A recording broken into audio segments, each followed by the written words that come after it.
Et le texte que nous allons partager, c'est presque la continuité de ce qu'on avait partagé le dimanche dernier. Dans le livre de 1 Roi, si quelqu'un peut me le lire, 1 Roi chapitre 18.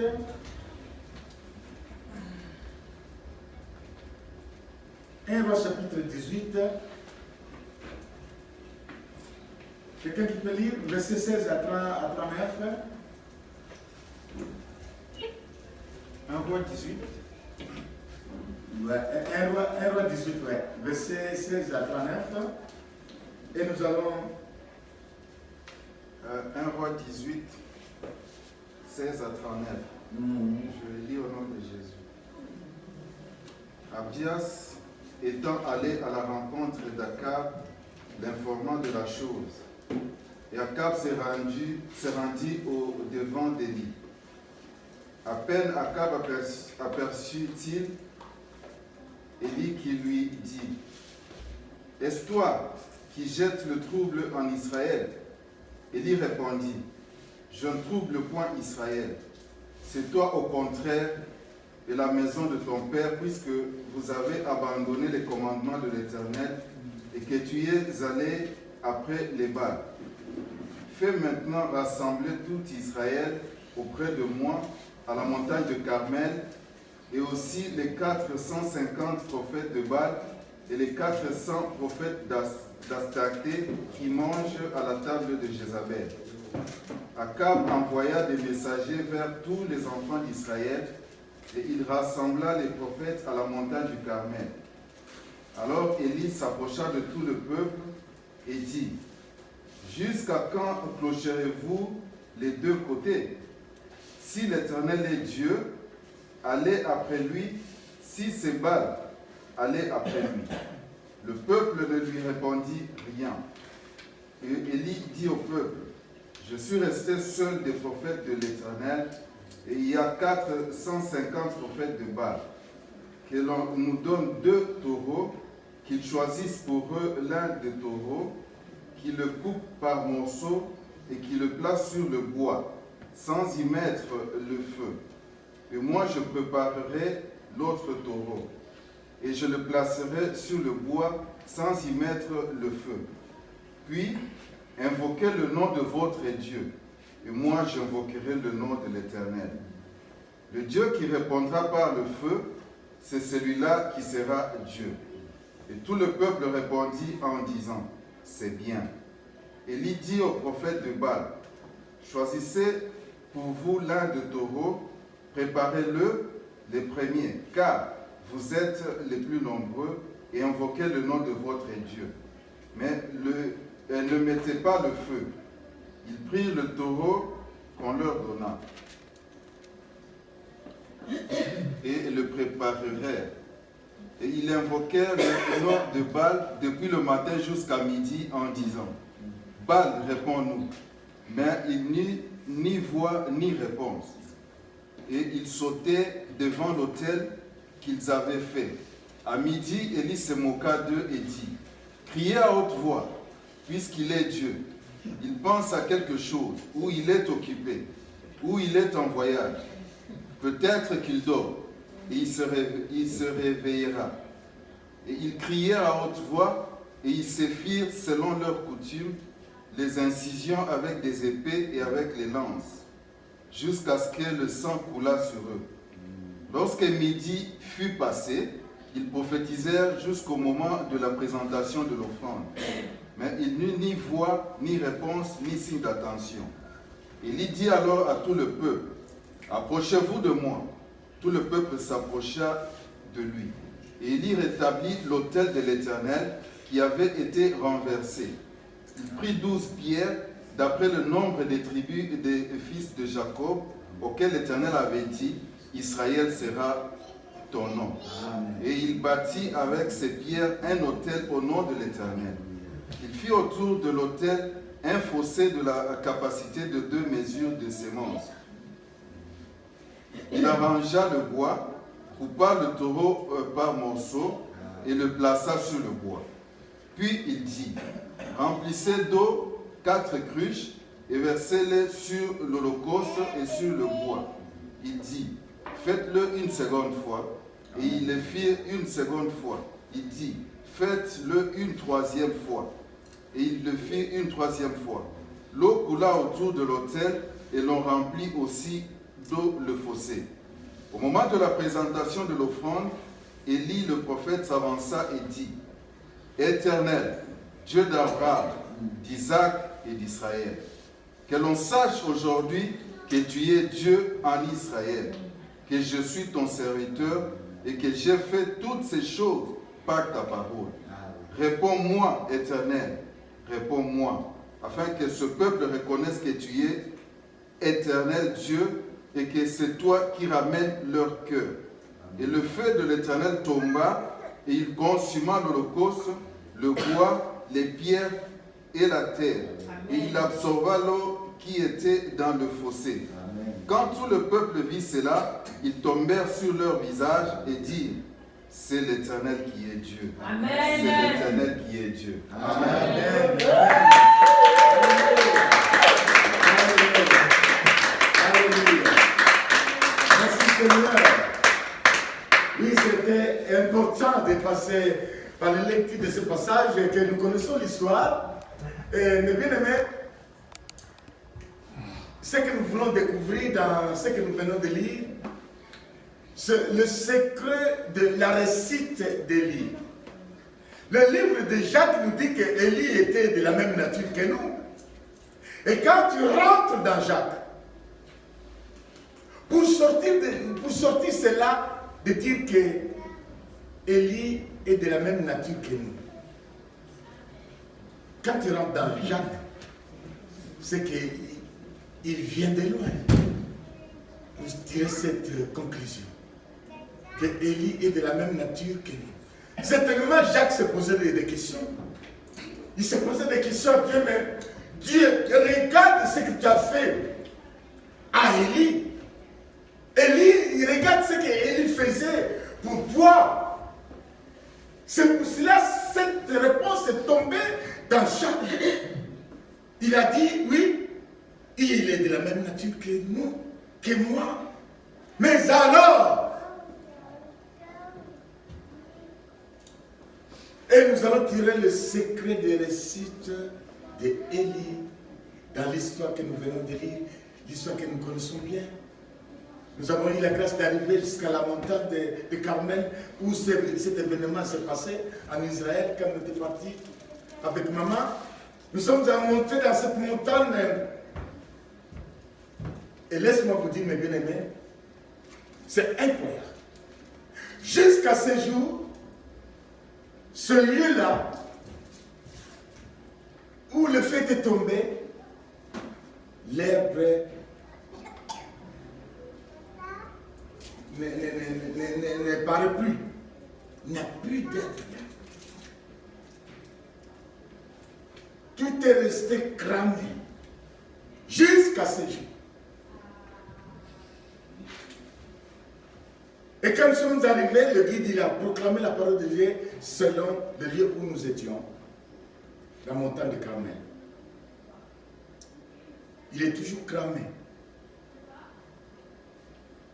Alors cela revient à dire que Élie, il est comme nous, mais il avait un secret.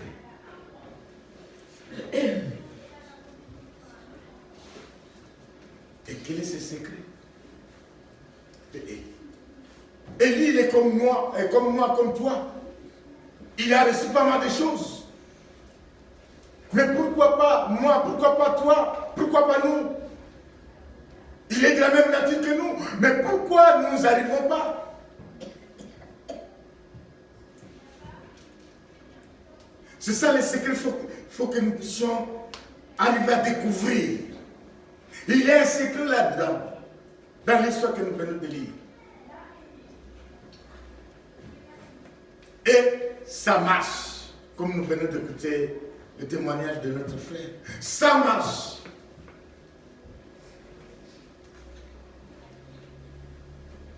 Pourquoi nous n'avançons pas dans le Seigneur?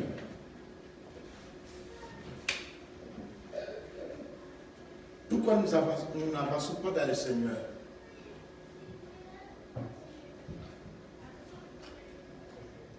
Qu'est-ce que nous ne faisons pas que Élie faisait qui nous empêche d'avancer dans le Seigneur? Mais bien aimé, c'est pas facile. Parce que nous sommes encore dans ce monde. Mais nous ne sommes pas de ce monde. Est-ce que le monde le voit le sang? Que nous ne sommes pas de ce monde?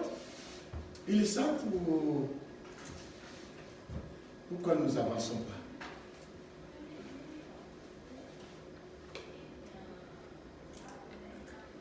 Oh Seigneur, pardonne-nous.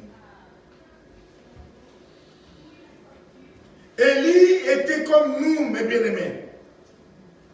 Le secret de réussite d'Élie est tout simplement dans l'offrande.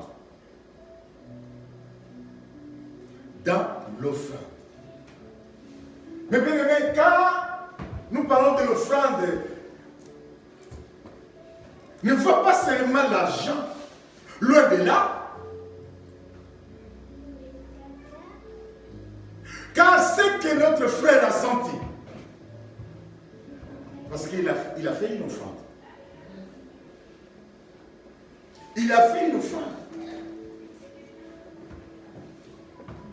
Il dit, je vais faire une offrande. L'acte même qu'il a posé, de se mettre en jeûne, c'est ça l'offrande. C'est ça l'offrande. C'est ça l'offrande. Et pour qu'un culte soit agréable à Dieu, il faut que cela soit accompagné par une offrande. Pas l'argent, non.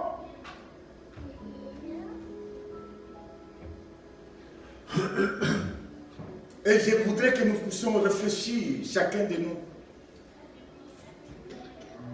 Quelle est ton offrande que tu as donnée à Dieu pour recevoir de Dieu ce qu'il a prévu pour toi?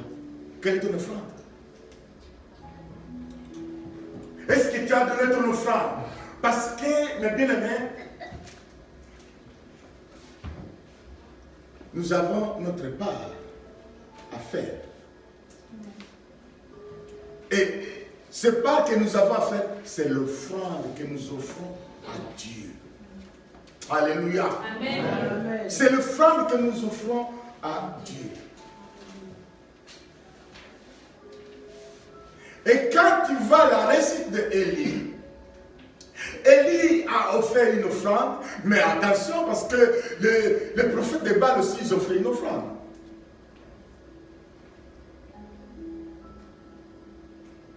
C'est comme Caïn et Abel, ils ont fait chacun une offrande. Mais il y a une qui était acceptée, l'autre non. Mais les deux, c'est des offrandes. Quelle est ton offrande, mes bien-aimés? Est-ce que ton offrande peut faire descendre la bénédiction sur toi ou sur ta famille? Et c'est là où il y a le secret d'Élie, mes bien-aimés. Pour que Dieu agisse en puissance, il attend notre offrande. Amen. Ça, ton offrande, comment adorer Dieu sans l'offrande?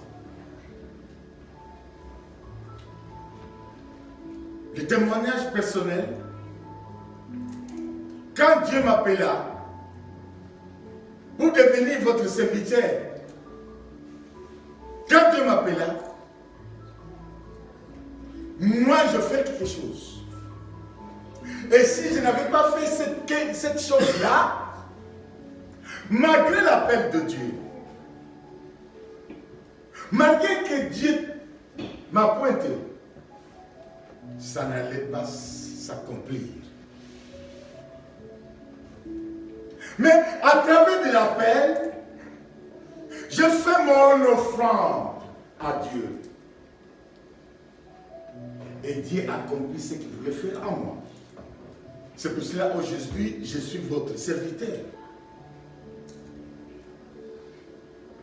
Parce que j'ai donné mon offrande à Dieu. D'après l'appel. Le témoignage de frère, il a fait son offrande à Dieu. À travers le jeûne. Et Dieu fait le reste.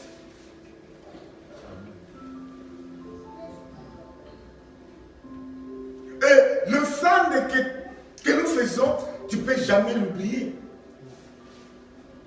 Quand tu es en train de chercher, quelle est mon offrande? Quelle est mon offrande? C'est que tu n'as jamais donné une offrande. C'est que tu n'as jamais donné une offrande à Dieu. Si ce matin, tu es en train de chercher, quelle est mon offrande? C'est que tu n'as jamais donné une offrande. L'offrande que nous donnons pour recevoir après, tu ne peux jamais l'oublier. Jamais. Tu ne peux jamais l'oublier.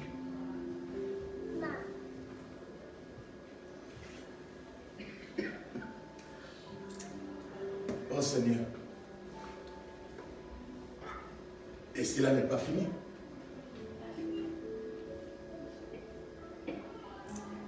Nous sommes dans la joie d'être dans un beau bâtiment. Alléluia.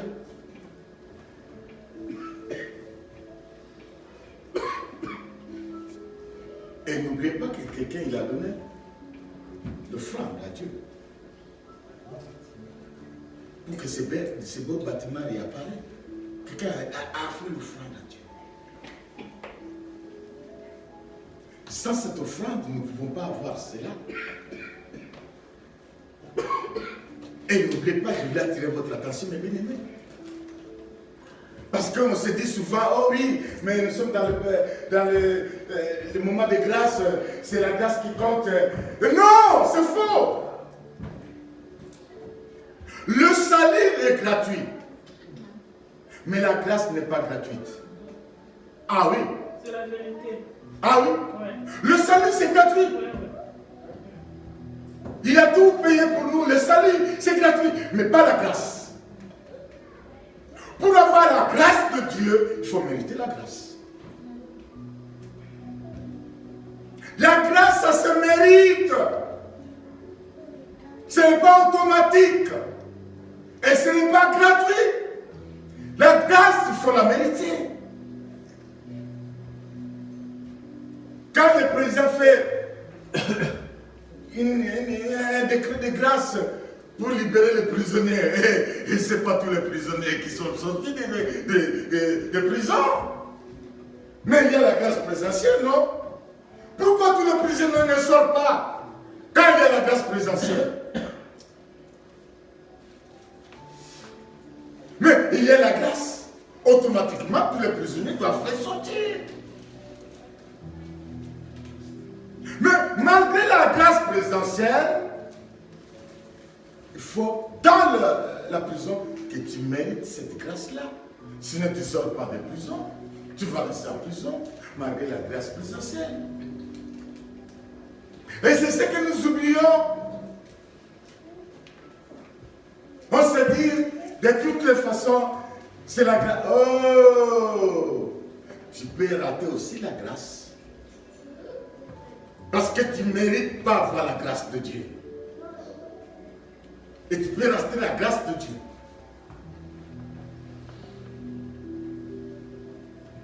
Parce que la grâce de Dieu n'est pas gratuite. Comme le salut. Et c'est que nous oublions, mes bien-aimés. Et pour mériter la grâce de Dieu, comme Élie a mérité devant le prophète de Baal, il y a une offrande qui a été donnée.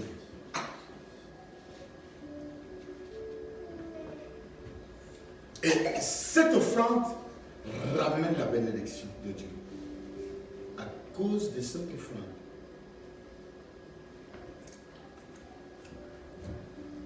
Pour ceux qui connaissent l'histoire de l'église, nous avons commencé dans la petite salle de quelques 50 mètres carrés. Un jour, j'ai prié dedans, le Saint-Esprit me fait sortir dehors. Le Saint-Esprit me dit, non, c'est tout le bâtiment.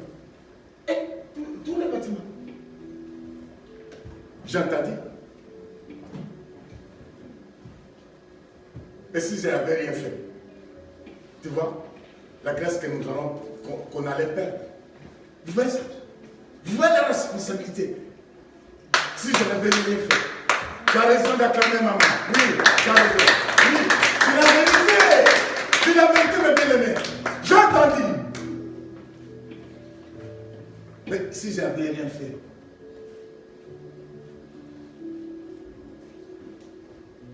En plus, c'était un combat. Parce qu'il y avait un nouveau propriétaire. Il voulait ce bâtiment.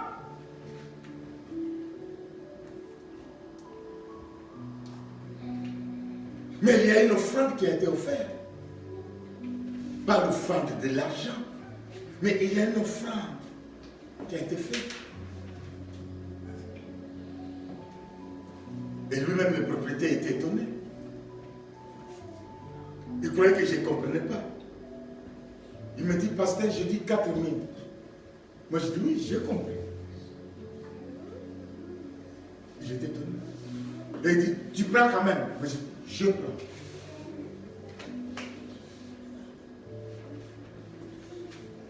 Il était étonné. C'est 4 000, moi, je dis, oui, j'ai compris, 4 000. 4 avec 3 zéros. Et tu prends, moi je dis, je prends. Il posait des questions parce qu'avec 400 euros, on avait des retards de loyer. Et c'est là où lui, il pensait, mais 400 euros, ils ont des retards de loyer. Fadis, comment ils vont faire? Lui, il voyait ça comme ça.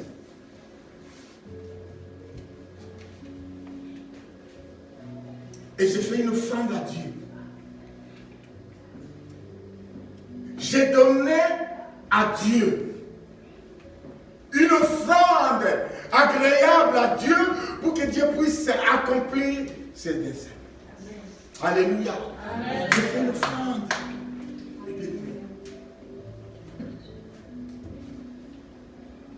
J'ai fait une offrande. C'est ça le secret de réussite. Tu peux être 100 ans dans une église, mais si tu n'as jamais fait une offrande à Dieu, afin qu'à travers de cette offrande, Dieu puisse faire descendre le feu, tu attendras longtemps. Et tu diras que Dieu ne m'écoute pas. C'est pour cela, un culte de bonne odeur, sans offrande, pas de l'argent, mais c'est un culte mort. C'est un culte non agréable à Dieu, un culte sans offrande.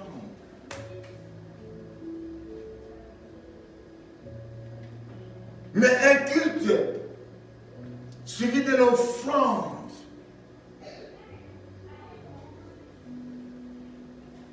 nous ouvre les écluses du ciel. Et Dieu fait descendre ce qu'il a besoin de descendre sur chacun de nous.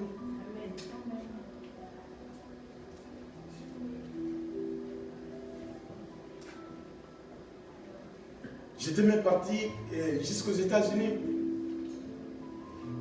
chercher des moyens pour mettre ces bâtiments aux normes.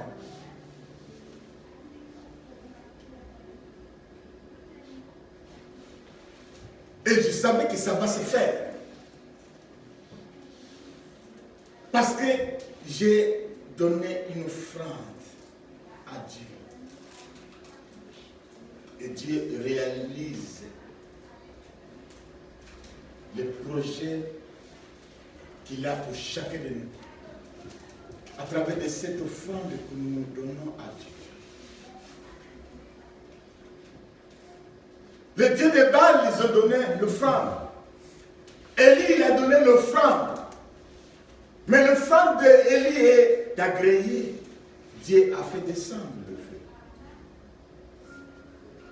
Caïn, il a donné une offrande. Abel, il a donné une offrande. Mais l'offrande d'Abel était agréée à Dieu. Dieu acceptait l'offrande. Et c'est là où il y a le secret de la réussite. Dans notre vie chrétienne, trop de blocages. Trop de blocages. Comme il a dit notre frère, le non-pardon peut être bloqué. Le non-pardon peut être bloqué. Ton offrande ne monte pas. Parce que le non-pardon bloque ton offrande. Nous voyons tout cela parfois à la légère.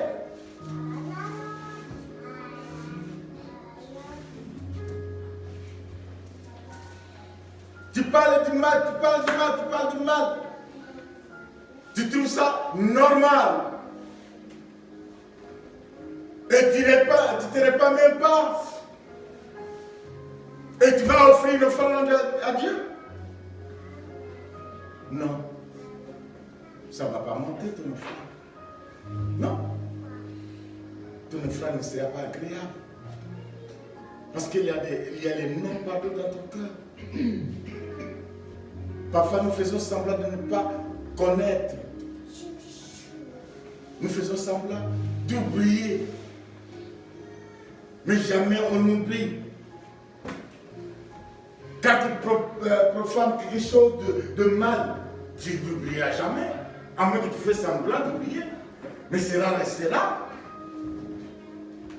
Et le Saint-Esprit va te rappeler à tout le temps. Mais tu avais dit du mal de ses frères, est-ce que tu as demandé pardon? Et souvent notre réponse, bon, c'est la grâce. Oh non, oh, oh, oh. La grâce, oui, mais il faut les mériter. On se cache souvent dans la grâce. Mais il faut mériter la grâce, mes bien-aimés. Sinon, ce n'est pas évident. Élie a offert son offrande. Mais regarde bien. Et comprenez bien, mes bien-aimés. Pourquoi cette différence de l'offrande du prophète de Baal et l'offrande d'Élie? Il y a une grande différence.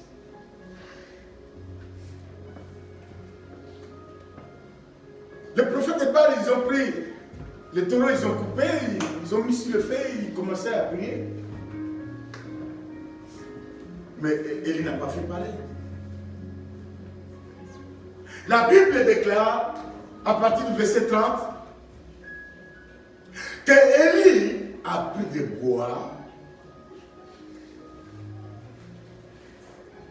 et il a bien classé le bois.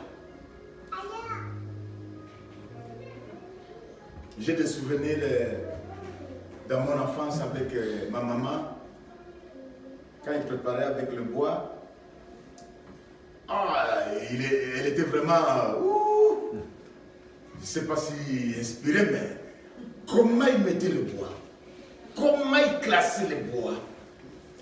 Parfois, s'il me demande, va faire un feu. Je prends le bois pour chercher à faire un feu. Non, ce n'est pas comme ça. Et quand elle vient, quand elle vient faire le feu, avec le bois là, mais il faut voir comment ça va s'allumer. Elle prend le bois, il met au milieu. Il prend un autre bois, il met au-dessus. Il prend un petit bois, derrière du tout, il met en dessous. Oh, technique. Pour que le feu descende bien, pour que le bois soit embrasé. Technique. Sinon tu peux mettre le feu, il y a le bois, tu peux mettre le feu, mais le feu ne s'embrasse pas. Non, non. Mais pourtant il y a le bois. C'est ce que Élie a fait. Il n'a pas fait comme les autres. Il a préparé le bois.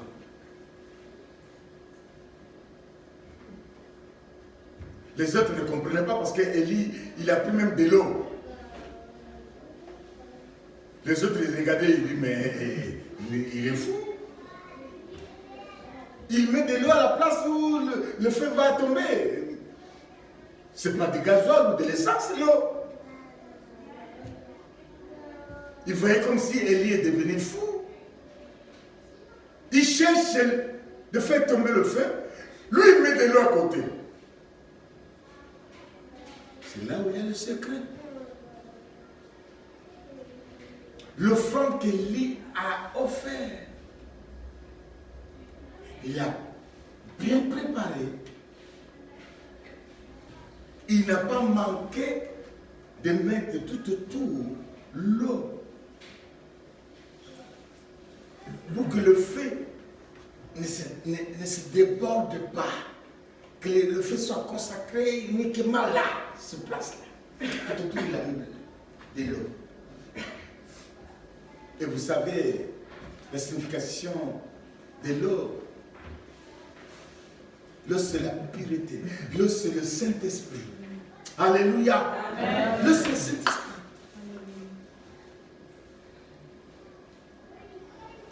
Et quand il a fait tout ça, Dieu il a agi. Parce que l'offrande est réellement agréable. L'offrande a été bien faite. La Bible dit il a pris même 12 pierres.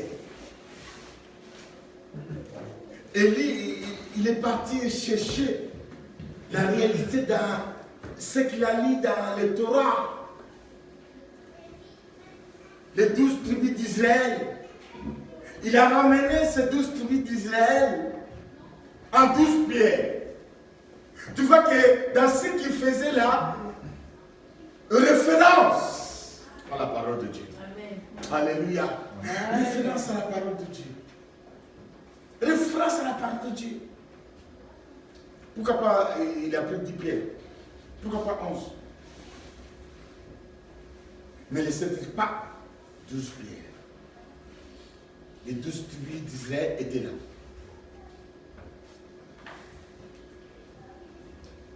C'est comme nous voyons, pour terminer l'histoire, parce que nous avons une petite réunion, l'histoire de Goliath et David.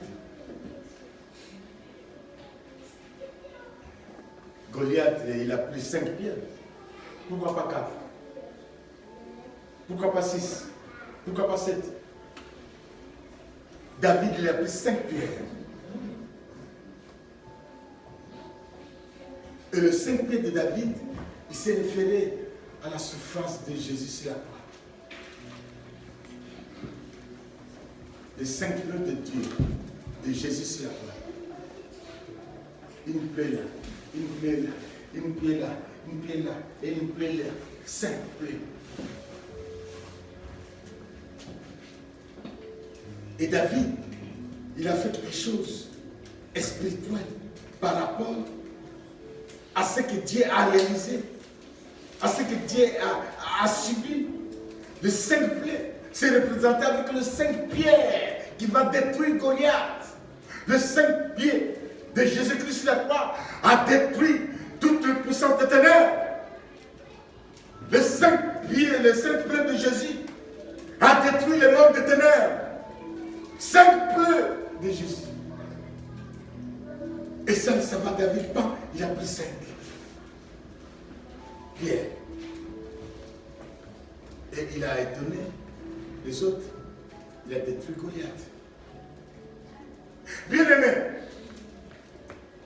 si tu n'as jamais fait comme Élie, d'offrir une offrande, pour qu'en retour, Dieu ouvre le ciel pour toi, cherche à faire cette offrande. Alléluia. Cherche à faire cette offrande. Et l'offrande demande des sacrifices. Comme nous avons entendu dans les témoignages. Il n'a pas mangé, il se sacrifie.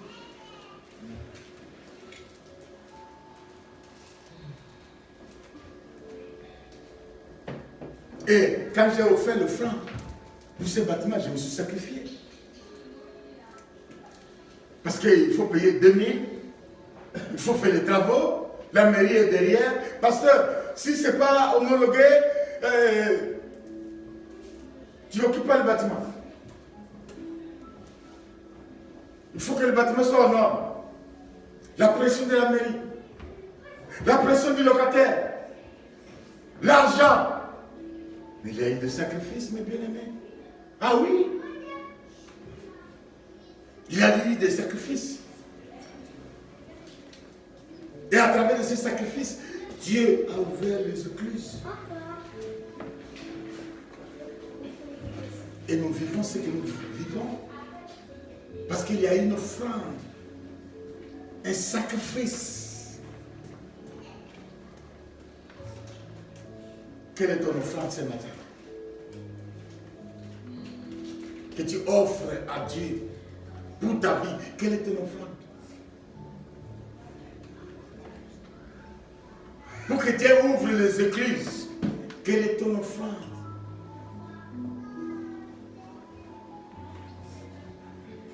Et je vous laisse le temps de réfléchir, mes bien-aimés. Élie, il était comme nous. Il a fait des choses incroyables. Il a même arrêté la pluie pendant 3 ans. Quelle autorité! Mais il est comme nous. Quelle autorité! On peut dire qu'il était comme Dieu. Il a fait arrêter la pluie pendant 3 ans. Tu t'en parles. Oh, mes bien-aimés! Jésus nous a donné le pouvoir de commander le monde des esprits. Nous avons le pouvoir de commander le monde des esprits. Tu as le pouvoir de commander le monde des esprits. Amen. Alléluia. Amen.